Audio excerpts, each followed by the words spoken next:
Welcome to the Russian Rulers Podcast, episode number 15, Ivan IV, The Early Years, Part 2. With her uncle Prince Mikhail Galinsky out of the way, Elena, Ivan IV's mother, and her lover Prince Ivan Obolensky became the real power in Russia. But in the background, a number of boyar families were plotting against each other and Ivan's mother. The Boyar Council, with 15 members, who were asked by Ivan's father, Vasily III, to watch over his son, had two powerful families within, the Belskys and the Shuiskys, both arch-enemies. The Belskys were descendants of Ivan III through one of his daughters, as well as having blood relatives from the Grand Princes of Lithuania and Ryazan. The Shuiskys, who were noted for their violent and predatory nature, descended from the Grand Princes of Nizhny Novgorod, who came under the influence of the Grand Prince of Moscow in the early part of the 15th century, something that boiled under their skin. Elena was now despised by many of the boyars because of her murder of Prince Andrew, Vasily's brother, and all the other princes and boyars her regime arrested, tortured, and executed. On April 4th, 1538, the one thing that Prince Obolensky feared happened. The young regent, Ivan's mother, dies after complaining about severe stomach pains. There have been debates amongst Russian historians as to whether she was poisoned or not. My opinion is that it looks awfully suspicious, as she was only 28 when she died, although appendicitis has been suggested and would be consistent with the stomach pain. The historian Natalia Pushkareva, in her book Women in Russian History, puts forth a theory that the Shuiskys were behind the poisoning. Whatever the reason for her death, this was not a good thing for her friends or Ivan. Within a week, Prince Obolensky was captured, thrown into jail, and beaten to death. His sister, Agrafena, Ivan's beloved nurse and confidant, was taken away and sent to a nunnery far away from Moscow. Ivan and his brother Yuri were now orphans. Not yet 8, he was so traumatized by the death of his mother and loss of his beloved nurse that he could now be known as Ivan the Terrified. Only his grandmother Anna was left to coddle him, although her visits were only allowed on a very limited basis. Ivan recalls this time after his mother died in his writing. Quote, "When I entered my 8th year, then our subjects achieved their design, to have a kingdom without a ruler. They did not regard me as their sovereign, worthy of their loving attention, but instead they set about pursuing wealth and glory, and quarreled violently with one another. And what did they not do? How many boyars and well-wishers of my father, how many generals were killed by them? And they took my mother's treasures and carried them to the great treasury, furiously kicking them and poking them with sharp instruments. And some of the treasures they divided among themselves." The Shuiskys made their grab for power, led by Vasily Shuisky, who, in a move to solidify his position, married Ivan's first cousin, Anastasia, in a ceremony with Ivan being forced to give her away. Abandoned by everyone close to him, either through murder or exile, Ivan was forced to fend for himself. He roamed the Kremlin in rags, sometimes having to beg for food for himself and his brother Yuri. The only times Ivan was treated well was when a foreign dignitary showed up. They cleaned him up, dressed him in ceremonial robes, and sat him on the throne. When his use was done, they took off his robes and sent him back to his quarters, to be ignored once again. The battle for power between the Belskys and the Shuiskys became increasingly violent. Murders and beatings took place all over the palace. Oftentimes Ivan would be in his room when thugs, hired by the rival boyars, would burst in, overturn everything, and take from him what they wanted. It is hard to imagine the impact of all this cruelty had on Ivan, but we do know that it is likely to be the reason he was to become the cruel and ruthless ruler he was known to history as.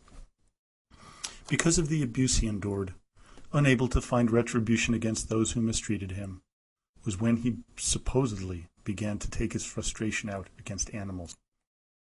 Some accounts say he tortured the animals, making believe they were his tormentors. As many psychologists know, children who torture animals become exceedingly cruel as adults, oftentimes turning sociopathic. During the Shuisky rule, the Belskis drew close to Ivan, along with a number of clergymen and one Fyodor Mishurin. On February 2, 1539, Vasily Shuisky had enough and had a number of Belskis rounded up, along with Ivan's good friend and Vasily III's former state secretary Mishurin. Not able to kill any of the Belskis, Vasily had Mishurin skinned alive and left out on public display. Once again, a close friend of Ivan was murdered. But the feuding families had to put a stop to their conflicts, as the new enemy, an enemy to both families and Russia as well, was approaching, the Crimean Horde in 1541. Now here is where I begin to call the Mongols Tartars, as they are now fully blended between the Mongols and the Turks. What was troubling about the invading armies of the Tartars was one of the people leading them was one Simeon Belsky, who felt betrayed by Moscow. Khan Saip-Garay was convinced he could bring Moscow to its knees, especially having an insider like Simeon by his side. He sent a letter to the now 10-year-old Ivan, in which he states, quote, "I shall come upon you. I shall stand before Moscow in your estate on the Sparrow Hills. I shall let loose in my army in all directions. I shall enslave your lands." Garay had a formidable army: Turkish heavy gunners, Mongol horsemen, Tartar archers, and numerous foot soldiers. But unlike in the 1200s, Russia's army wasn't disorganized, and their weaponry was vastly improved since the last Horde invasion. On the afternoon of July 30th, 1541, the Tartars reached the Oka River. Khan Saip-Garay, on a hill overlooking the battlefield, felt quite confident at first, but then saw something that must have made him shudder. Columns and columns of Russian troops, shining in the mid-afternoon sun, were coming.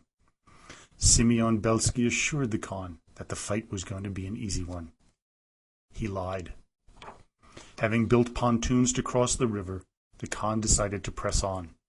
First, the Turkish cannoneers let loose, and then the Tartar archers shot so many arrows that the skies are said to have darkened.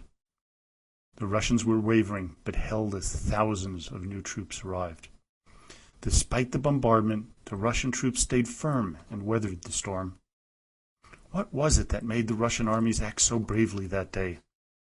A letter, purportedly from Ivan, came before the battle, which said, quote, "If it should happen that the Khan succeeds in crossing the river, then you should hold fast for the sake of the holy churches and Orthodox Christians and fight the Tartars with God's help. I shall reward you and your children, and those of you whom God shall take will have their names entered in the book of life, and I shall reward to their wives and children." The effect on the troops was inspiring, knowing that if they died in the field, their families would be taken care of. Looking across the river, the Khan held a war council and decided to retreat that night. They headed south toward the city of Pronsk and laid siege to the heavily fortified city. The Khan needed a victory, any victory, to regain face. The city held, despite a delegation from the Khan informing him that the Tartar army would stay until they surrendered. The commander of the town garrison replied, "This town was built by the will of God, and therefore it cannot be taken without God's will. But the Khan should be patient. Soon the Grand Prince's officers will be following in the footsteps of the Tartars." Try as he might, the Khan was unable to capture the city. His troops captured a man from the town and tried to get information from him about the feelings of the inhabitants. He replied that soon the whole of the Russian army would appear, so everyone inside was in very good spirits. The Khan panicked and fled. The Russian army did arrive shortly thereafter to find no one to fight. The city was saved. The Tartars were driven back, and once again Russia was safe. That is, until the family feuding began once again. Vasily Shuisky had died, replaced by a vicious and corrupt member of the prince's family, one Andrei. Early on, he had the Metropolitan replaced with a hand-picked successor, an old man, Macarius. Andrei thought he could control this older man easily. He was to be proven wrong. Even though he was considered a hero to the people and the army because of his letter, Ivan was once again mistreated, as he writes years later. The Shuiskis treated us, myself and my brother, as though we were foreigners or the most wretched menials. What sufferings I endured through lack of clothing and from hunger! For in all things my will was not my own. I had no will. Everything was done contrary to my will, in a manner unbefitting my tender years. I recall one incident. I and my brother were playing together when we were quite young, and there was Prince Ivan Vasilievich Shuisky sitting on a bench, his elbows on my father's bed, his leg up in a chair, and he did not even incline his head toward us, either in a parental manner or as a master, nor did he show any humility towards us. Who can endure such arrogance? We can see in his writing the anger and dislike for the Shuiskis. It is said that he studied carefully how he was going to get his revenge.